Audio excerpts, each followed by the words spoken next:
Täna Eestis tähistatav hõimupäev on esimest korda kalendris riikliku tähtpäevana, mil heisatakse riigilipud. Fenno-Ugri ja eestvedamisel peetavate traditsiooniliste hõimupäevade üritused on toimunud nädala jooksul mitmel pool Eestis. Umbes tunni aja eest lõppes Lillepaviljoni suur hõimupidu.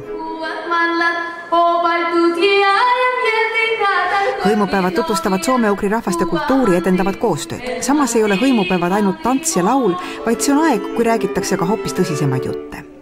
Üheks tõsisemaks teemaks on see, et Venemaal elavatel soome-ugrilastel on muutumas esimeseks keeleks vene keel. Me näeme seda, kuidas praktiliselt 40% nendest soome-ugri rahvastest on venestunud. Kui jätkuvad sellised demograafilised protsessid, pluss nagunii selline assimileerumine, siis paarikümne aasta pärast võib olukord olla üsna katastroofiline. Eesti toetab sellega, et aitab rahvuskeelset kirjandust välja anda. Samas aga hakkab noortel kaduma lugemisharjumus. Vallas tööd teha ja leida võib-olla ka teatavaid alternatiive, mis näiteks puudutab soome-ugri keelte levikut internetis.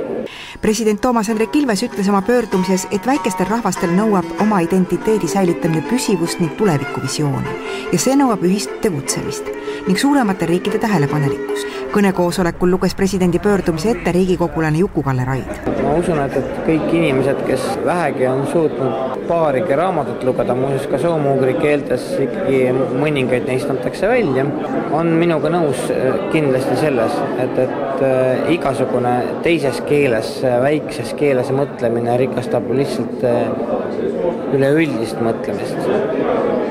Me mõtleme lingvistiliselt. Esimest korda tähistatakse hõimupäeva riikliku tähtpäevana, kuid vähemalt Tallinnas ei olnud lippe väga palju väljas. Hõimupäevade korraldajad usuvad, et aasta või paari jooksul see pilt muutub.